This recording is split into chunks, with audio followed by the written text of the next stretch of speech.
Hello friends, welcome back to our own channel wealth growth. Friends, इस video के अंदर देखने लगे निफ्टी फिफ्टी मंडे को किस तरह से कामकाज कर सकता है। इससे पहले हमने यहाँ पे क्या डिस्कशन किया था। इसके साथ हम हर बार की तरह जब मंडे का हम एनालिसिस कर लेते हैं तब हम एक वीकली व्यू भी देखते हैं कि वीकली यहाँ पे वीकली चार्ट हमें किस तरह से दिख रहे हैं। जो लोग पोजिशनली यहाँ पे अपने ट्रेड को प्लान करते हैं वीकली बेसिस पे, जो सेलर ज़्यादा तो सेलर ही अपनी पोजीशन यहाँ पे क्रिएट कर लेते हैं, तो इनके लिए वीकली एनालिसिस बहुत ज़्यादा इम्पोर्टेंट हो जाते हैं कि मार्केट का डायरेक्शन उनको यहाँ पे पता चल जाता है, या कि मार्केट नेक्स्ट वीक मार्केट का रजिस्टेंस कहाँ पे हो सकता है या सपोर्ट कहाँ पे होता है। वीकली चार्ट पे हम बहुत ज़्यादा यहाँ पे सपोर्ट रजिस्टेंस फाइंड आउट करने की कोशिश कर लेते हैं कि हाँ मार्केट यहाँ तक जा सकती है, या मार्केट नीचे आएगी तो इस पॉइंट तक मार्केट नीचे आ सकती है। तो एक ब्रॉडर व्यू रहते हैं हमारा कि हाँ मार्केट यहाँ पे रुकी है तो यहाँ तक मार्केट का एक टारगेट बचा है, या मार्केट नीचे आएगी तो किस पॉइंट तक आ सकती है। तो फिलहाल अगर हम यहाँ पे देखेंगे और वीकली चार्ट को देखेंगे तो जैसे कि वीकली चार्ट पे अगर मैंने आपको लास्ट वीक का अगर आपने एनालिसिस देखा तो लास्ट वीक मैंने आपको ये बड़ा सा फ्लैग यहाँ पे पुरानी फ्लैग पैटर्न दिखाया था और उसका यहाँ पे ब्रेकआउट होता हुआ भी मैंने आपको दिखाया था। इसके साथ यहाँ पे भी एक दिख सकते हैं यन पैटर्न का एक फॉर्मेशन हुआ है। तो क्या हो जाता है जब आप ये बड़ा सा एक पैटर्न देखते हो, बड़े जो पैटर्न होते हैं जो बड़े टाइम फ्रेम के ऊपर, जैसे कि वीकली के टाइम फ्रेम पे हम इस पैटर्न को देख रहे हैं, तो इस पैटर्न का टारगेट अगर देखेंगे 24,000 तक आ रहा है। जो मैंने आपको बड़ा ये दिखाया ना पुरानी फ्लैग है इसका, अगर हम इसका अगर पैटर्न दिखाएंगे तो इसका 20,000 तक आ रहा है। तो क्या हो जाता है, लोग फिर बायस हो जाते हैं कि यार मार्केट 24 जाएगी, 24,000 जाएगी। बस दिमाग में वही होता है मार्केट अभी 24,000 तक जाएगी या मार्केट अभी 20,000 तक ही जाएगी। लेकिन ऐसे थोड़ी है कि मार्केट ऐसी ऐसी बड़ी बड़ी बड़ी बड़ी बड़ी बड़ी ग्रीन बनाती हुई थोड़ी जाएगी। मार्केट मार्केट प्राइस एक्शन बना के धीरे धीरे धीरे धीरे मार्केट उस तरफ जाएगी। मार्केट का टारगेट उतना मिला है तो आपको सिर्फ सी को लेके बैठना नहीं है, या बस आपको पी को शॉर्ट करके तो नहीं बैठना है। हम बहुत ज़्यादा लोग ऑप्शन बायर यहाँ पे इंट्राडे के लिए ट्रेड को प्लान करें, तो आप इंट्राडे के बेसिस पे मार्केट का किस तरह से वहाँ पे मोमेंटम आ रहा है उसके बेसिस पे ट्रेड कर रहा है। मार्केट 20,000 जाएगी तो आपने अगर कॉल लिया मार्केट नीचे है तो बस उसे होल्ड किए रखिए, होल्ड किए, नहीं मार्केट तो ऊपर ही जाना है, मार्केट तो ऊपर ही जाना है। ये बायस नहीं रहना है। और पोजिशनली तो बिल्कुल भी किसी ऑप्शन को बाय नहीं करना है। मैं हर बार कहती हूँ कि पोजिशनली किसी भी ऑप्शन को बाय नहीं करना है। बायर हमेशा पोजिशनली घाटे में ही जाता है, इस बात को आप ध्यान में रखो, क्योंकि डेल्टा की वजह से यहाँ पे जो डिके का प्रॉब्लम हो जाता है ना, इसके वजह से बायर वहाँ पे अच्छी तरीके से पैसे नहीं कमा पाते। अगर हम इस वीक के अंदर देखेंगे, इस वीक के अंदर मार्केट ने कितनी नया रेंज के अंदर यहाँ पे कामकाज किया। पूरा वीक अगर हम देखेंगे फ्राइडे को छोड़ के, तो पूरा वीक एक सेलर का था, सेलर की मार्केट थी। इस वीक की पूरी मार्केट सेलर की थी। पूरे दोनों तरफ के प्रीमियम सेलर को अच्छे खासे यहाँ पे मिले हैं। पूरे प्रीमियम वहाँ ने उसने डिके करके वहाँ पे प्रॉफिट कमाया होगा। वरना आपने इस ब्रेकआउट के ऊपर किसी सी को अगर पोजिशनल लिया होगा तो क्या होगा, ये तो मंथली लिया होगा तो वो तो आधा हो चुका होगा, जो वीकली लिया तो वो तो ज़ीरो ही हो चुका होगा। प्रॉफिट तो आपको उस पी के अंदर या सी के अंदर हुआ ही नहीं होगा। तो इसीलिए पोजिशनली बायर को किसी भी ऑप्शन को बाय नहीं करना है। सेलर यहाँ पे पोजिशनली ट्रेड कर सकते हैं, वो अच्छे खासे प्रॉफिट में रह सकते हैं। सेलर के लिए पोजिशनली ट्रेड एक अच्छे खासे प्रॉफिट कमा के देती है। तो अगर हम वीकली कैंडल को देखेंगे तो वीकली कैंडल यहाँ पे देखेंगे तो एक डोजी का फॉर्मेशन यहाँ पे होता हुआ दिख रहा है। तो अगर टॉप पे अगर डोजी यहाँ पे इस तरह के बन जाते हैं लॉन्ग लेग डोजी, तो एक ट्रेंड रिवर्सल का भी साइन हो जाता है यहाँ पे। अगर वो टॉप पे बना हो, अगर बॉटम पे बन जाते हैं, जैसे कि अगर यहाँ पे देखेंगे मार्केट के अंदर कंटिन्यू बाइंग आई, बाइंग आने के बाद टॉप के आसपास अगर ये डोजी बनाए तो यहाँ पे हम यहाँ पे एक रेड कैंडल भी फॉर्म होती हुई देख सकते हैं। तो इस तरह से हमें यहाँ पे अगर इस डोजी के ऊपर ट्रेड करें तो किस तरह ट्रेड किया जाए, तो जब तक डोजी का लो नहीं ब्रेक होता हम नीचे की तरफ बियरिश नहीं होंगे, जब तक हाई नहीं ब्रेक होता हम ऊपर की तरफ बुलिश नहीं होंगे। जब तक डोजी का हाई और लो, ये बहुत ज़्यादा इम्पोर्टेंट है। ये लो जो है सपोर्ट का काम करेगा और ये जो हाई है वो रजिस्टर का काम करेगा। तो फिलहाल हमारे लिए यहाँ पे जो डोजी का जो यहाँ पे जो लो है हमारे लिए सपोर्ट है, हाई है हमारे रजिस्टर है। जब तक ये नहीं ब्रेक होगा हमें अपसाइड का मोमेंटम नहीं देखने को मिला, जब तक लो नहीं ब्रेक होगा हमें डाउन साइड का मोमेंटम नहीं देखने को मिलेगा। अगर लो ब्रेक होता है तो मार्केट डाउन आ सकती है, तो कितना आ सकती है, तो 18,000 हम मिनिमम टारगेट यहाँ पे गिन के चल रहे कि भाई इस लो तो 18,000 इस यहाँ तक मार्केट आ सकते हैं, जहाँ पे मार्केट ने यहाँ पे पहले रिजेक्शन का, यहाँ पे मार्केट रजिस्टर खा रही थी, जैसे ब्रेकआउट हुआ फिर रिट्रेस करके फिर से ऊपर की तरफ मार्केट मोमेंटम कर सकती है। तो हम 18,000 तक के टारगेट देख रही है। अगर 18,000 ब्रेक हो जाता है तो फिर हमें 1000 पॉइंट की रैली देखने को मिल सकते हैं डाउन साइड के अंदर, फिर बीच में कुछ नहीं, बीच में फिर 70,000 तक मार्केट आ सकती है। तो ए लेवल तो हमारे क्लियर हो गए। ऊपर की तरफ जैसे रजिस्टेंस ब्रेक होगा, रजिस्टेंस देखेंगे तो 14,450 के आसपास, 18,450 के आसपास ये रजिस्टेंस चल रहा है। जैसे ये ब्रेक होगा फर्स्ट टारगेट हमारा 18,600 का रहेगा, 150 पॉइंट का। जैसे ये टारगेट ऊपर की तरफ निकलेगा मार्केट अपने ऑल टाइम हाई के ऊपर ट्रेड करना शुरू कर देगी। तो फिलहाल तो हम यहाँ पे ज़्यादा टारगेट एक्सपेक्ट नहीं कर रही। यहाँ पे फर्स्ट टारगेट हमारा 18,000 यहाँ पे 600 ही रहेगा ऊपर की तरफ जैसे हाई ब्रेक होगा। तो फिलहाल ये डोजी का लो और डोजी का हाई, ये हमारे लिए सबसे बड़ा रजिस्टेंस हमें इसे कह सकते हैं वीकली एनालिसिस के बेस पे। वीकली चार्ट पे हमें कोई भी डायरेक्शन नहीं मिल रहा है, मार्केट ने एक डोजी फॉर्मेशन किया है। हाँ, हल्का सा हम बेयरिश की तरफ अभी बोल सकते हैं, क्योंकि doji most of the time trend को रिवर्स कर लेता है। तो शायद यहाँ पे रेड कैंडल भी हमें देखने को मिल सकती है और 18,000 सपोर्ट लेके फिर से मार्केट अपसाइड का मोमेंटम भी दिखा सकती है। लेकिन ये 18,000 तक मार्केट आ सकती है, इसका मतलब ये नहीं कि मंडे को उठते ही हम पी लें, बिल्कुल भी ऐसा नहीं है। जिस पर्टिकुलर जिस तरह से लेवल ब्रेक होते जाएंगे हम हमारी पोजीशन को बनाते जाएंगे।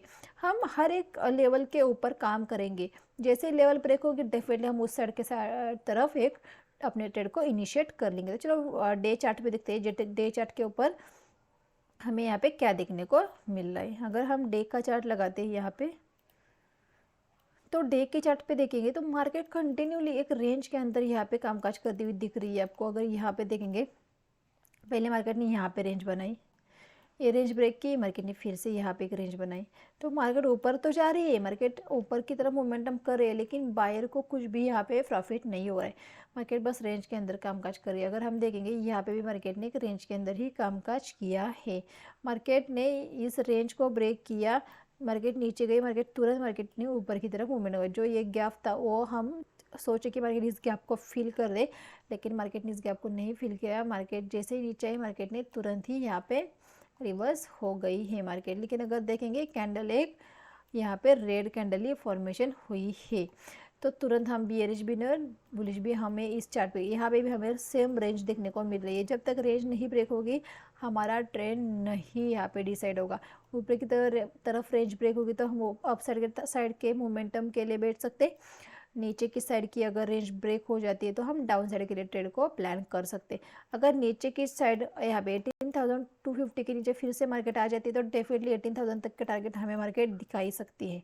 ऊपर की तरफ ब्रेक करेगी तो 18,600 तक के टारगेट मार्केट दिखाई सकती है। तो ये दो टारगेट हमारे लिए इस वीक के अंदर रह सकते हैं। ऊपर के टारगेट हमें इससे भी आगे के टारगेट भी मार्केट दिखा सकती है अगर इस रेंज को ब्रेक करेगी, लेकिन फर्स्ट टारगेट हमारा 18,600 ही रहेगा मंडे के लिए। तो आइए 5 मिनट के चार्ट पे डिसाइड करते हैं कि मेरा ट्रेड को हमें किस तरह से प्लान करना चाहिए और हमने क्या डिस्कशन किया था।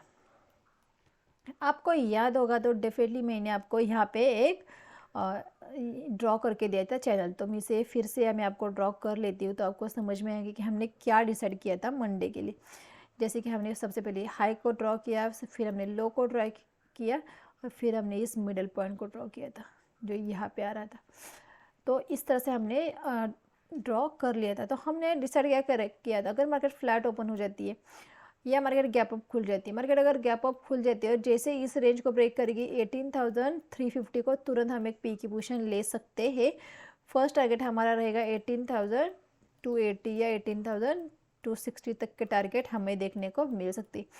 मार्केट ने कंटिन्यू मार्केट फॉल करती हुई आई, जो हमारे 18,260 का जो पॉइंट था मार्केट ने उसे ब्रेक करके 18,220 तक का हाई मार्केट ने लगाया। जो मार्केट है यहाँ पे जो हमें सताया ना, एक ही दिन के अंदर हमारे पूरे वीक को मार्केट ने यहाँ पे कवर कर लिया। तो मैंने क्या कहा था, मार्केट नया रेंज के अंदर कामकाज कर रही है, डेफिनेटली एक बड़ा मोमेंटम हमें मिल सकता है, गिरावट कंटिन्यू हो सकती है। मैंने थंबनेल पर भी यही डाला तो गिरावट आ सकती है। तो डेफिनेटली हमने इस मोमेंटम को डेफिनेटली यहाँ पे कैप्चर किया, जिस तरह से हमने हमारे ट्रेड को प्लान किया था। तो अगर हम यहाँ पे देखेंगे तो यहाँ इस वीक के अंदर हमने जिस भी ट्रेड को प्लान किया मार्केट ने, उसके अकॉर्डिंग यहाँ पे कामकाज किया है। हर एक ट्रेड को हमारे मार्केट ने एग्जीक्यूट जिस तरह से हमने प्लान किया था बिल्कुल उसी तरह से हमने यहाँ पे एग्जीक्यूट किया है। तो मार्केट नेक्स्ट किस तरह से कामकाज कर सकते हैं, मार्केट ने क्या किया है, अगर मार्केट यहाँ पे रुकती और यहाँ पे क्लोज होती ना, तो हमारे लिए एक अच्छा होता है कि हम इस डायरेक्शन में ही ट्रेड को प्लान कर लेते, फिर ऊपर की तरफ हम ट्रेड को नहीं प्लान कर लेते। मार्केट ने क्या किया, मार्केट रेंज के नीचे तो यहाँ पे इस लेवल के नीचे मार्केट आई, यहाँ पे ट्रेड भी कर, लेकिन मार्केट ने फिर से ऊपर की तरफ 18,300 के ऊपर मार्केट ने क्लोजिंग दी है। जो 18,300 जो पहले हमारे लिए सपोर्ट का काम कर रहा था, जो फिर हमारे जो रजिस्टर का काम करेगा, लेकिन मार्केट ने इस रजिस्टर को तुरंत ही वहाँ पे ब्रेक कर लिया। तो फिर से मार्केट इस रेंज के अंदर फंसी है। तो हम किस तरह से हमारे ट्रेड को प्लान करते हैं, तो मार्केट फ्लैट ओपन हो जाती है। मार्केट अगर फ्लैट ओपन हो जाती है, फ्लैट ओपन होकर मार्केट अगर ऊपर चलती है तो 18,350 हमारे रेजिस्टेंस का काम डेफिनेटली करेगा। 18,350 की यहाँ पे मार्केट रेजिस्टेंस खा लेती है, तो डेफिनेटली यहाँ पे हम पी की पोजीशन ले सकते हैं। फिर से 18,260 तक के टारगेट हमें देखने को मिल सकते हैं, 18,200 तक के भी टारगेट मार्केट में देखने को मिल सकते हैं। तो फ्लैट ओपनिंग के अंदर अगर 18,350 को रेजिस्टेंस खाएगी, डेफिनेटली हम पी की पोजीशन ही ले सकते हैं। मार्केट फ्लैट ओपन होते हैं, नीचे चलती है, तो आप तुरंत यहाँ पे आप पी की पोजीशन ले सकते हैं। फिर आपका 18,325 का आप एसएल रख सकते हैं। फिर आपको नीचे की तरफ 18,220 तक के टारगेट देखने को मिल सकते हैं। दोनों ही तरफ हम पी के साइड में थोड़े से ज़्यादा यहाँ पे ट्रेड को प्लान कर ले, क्योंकि मार्केट के अंदर सेलिंग कंटिन्यू है, एक अवसर का मोमेंटम आए। मार्केट अगर फ्लैट ओपन हो जाती है तो डेफिनेटली 18,350 है, तो रजिस्टर का काम करेगा। नीचे आ जाती है तो तुरंत पी की पोजीशन हम ले सकते हैं। फिर इस स्विंग का हम एसएल लगा सकते हैं। अगर इस स्विंग का एसएल हिट हो जाता है तो फिर हम वेट करना है कि 18,350 को या तो मार्केट को ब्रेक करने देना है या तो रजिस्टर खाने देना है, फिर हम वहाँ पे ट्रेड को प्लान कर लेते हैं। बेस्ट ट्रेड हमारी यहीं पे रहेगी, 18,350 के आसपास हमें मार्केट मिल जाए तो हम यहाँ पे एक पी की पोजीशन ले सकते हैं। मार्केट गैप अप खुल जाती है, मार्केट गैप अप खुल जाए 18,350 के ऊपर खुल जाते हैं, 18,350 को ब्रेक करेगी तुरंत पी की पोजीशन में आ जाएगी। ये 18,350 से सपोर्ट लेके मार्केट ऊपर की तरफ निकलती है तो डेफिनेटली हम कॉल की साइड में बैठेंगे। फिर हमारे ऊपर की तरफ 18,450 तक के टारगेट देखने को मिल सकते हैं। मतलब ये जो 18,350 की जो लाइन है हमारे लिए मेक और ब्रेक है। इसके नीचे हम डेफिनेटली पी को अपॉर्चुनिटी ढूंढेंगे, इसके ऊपर डेफिनेटली हम सी का अपॉर्चुनिटी ढूंढेंगे, बस इतना ही। इसके अलावा हमें और कोई भी डिस्कशन यहाँ पे नहीं करनी वाली, क्योंकि बहुत ज़्यादा तरीक़ों से ट्रेड को प्लान करके कोई मतलब नहीं है, क्योंकि यहाँ पे एक ही इंपॉर्टेंट लेवल बचा है तो 18,350। इस लेवल के आसपास जितनी मार्केट हमें मिलेगी हम हमारे ट्रेड को अच्छी से प्लान कर सकते हैं। इसके ऊपर का 20 पॉइंट के एसएल रख के यहाँ पे पी ले सकते हैं, इसके ऊपर मिलेगी तो नीचे का 20 पॉइंट के एसएल रख के हम कॉल की अपॉर्चुनिटी ढूंढ सकते हैं। क्योंकि हमें पता है अगर 18,350 के ऊपर निकलेगी तो डेफिनेटली 18,450 तक जाएगी। 18,350 से रजिस्टर खाएगी यहाँ से तो डेफिनेटली फिर से अपने बॉटम को मार्केट यहाँ पे टेस्ट कर सकती है, और फिर से यहाँ पे सपोर्ट लेके फिर से ऊपर की तरफ भी इस तरह से डब्ल्यू का फॉर्मेशन भी मार्केट दिखा सकती है। या फिर ये मोमेंटम अगर मार्केट अगर फ्लैट ओपन के 350 से रेजिस्टेंस खा लेती है तो ये पॉसिबिलिटीज दो है जो हमें यहाँ पे देखने को मिल सकती है। अगर मैं आपको यहाँ पे ड्रॉ करके दिखाऊँ, यहाँ पे अगर हम यहाँ पे देखेंगे, या तो मार्केट इस तरह से ऊपर की तरफ मार्केट यहाँ पे 350 से रेजिस्टेंस खाएगी तो डेफिनेटली मार्केट इस तरह से 260 तक आ सकती है। फिर यहाँ से फिर मार्केट सपोर्ट लेके फिर से इस तरह से एक पैटर्न फॉर्म कर सकती है, ये डब्ल्यू। यह मार्केट फिर इस तरह से पैटर्न को फॉलो कर सकती है। मार्केट नीचे आई फिर ऊपर गई फिर नीचे, मार्केट इस एन को भी मार्केट फॉलो कर सकते हैं। फिर 18,150 फर्स्ट टारगेट रहेगा, 18,000 ये हमारा सेकंड टारगेट रहेगा। मार्केट ने इस एन को फॉलो किया तो 18,150, और इस मार्केट ने अगर इस डब्ल्यू को फॉलो किया तो 350 से रेजिस्टेंस खाएगी तो डेफिनेटली 18,260 तक के टारगेट देखने को मिल सकते। तो अगर आपने माने यहाँ पे पोजीशन लिए 350 के आसपास, तो आपको क्या करना है, 260 के आसपास आपको यहाँ पे अब एक बार अपनी पोजीशन को ज़रूर बुक करना चाहिए। अगर मार्केट यहाँ पे रुकेगी, रुकने के बाद 200 को ब्रेक करेगी, तब हम 18,000 तक बैठेंगे फिर। तो जब तक 200 को नहीं ब्रेक कर लेती हम तुरंत कोई पी की फ्रेश पोजीशन नहीं लेंगे, क्योंकि मार्केट यहाँ पे आई फिर से मार्केट रिवर्स हो गई, तो यहाँ पे भी मार्केट रुक के फिर से रिवर्स होने के चांस रहेंगे। तो ये जो मोमेंटम है इसे हमें कैप्चर करना है। और फिर मार्केट यहाँ पे रुकने के बाद 200 को ब्रेक करेगी तो 18,000 तक के टारगेट मिलेंगे, फिर से 200 पॉइंट का मोमेंटम हमें देखने को मिल सकता है। लेकिन जो फर्स्ट मोमेंटम हमने डिसाइड किया था तो उसे पहले हमें यहाँ पे बुक करना है। मार्केट ऊपर चलती तो डेफिनेटली 18,450 तक के टारगेट मिलेंगे। 100 पॉइंट की रैली यहाँ पे देखने को मिलेगी। अगर ये 100 पॉइंट का मोमेंटम मिले, मानो यहाँ पे मार्केट खुली 350 सपोर्ट लेके मार्केट धीरे धीरे धीरे धीरे 12 बजे तक आ गई।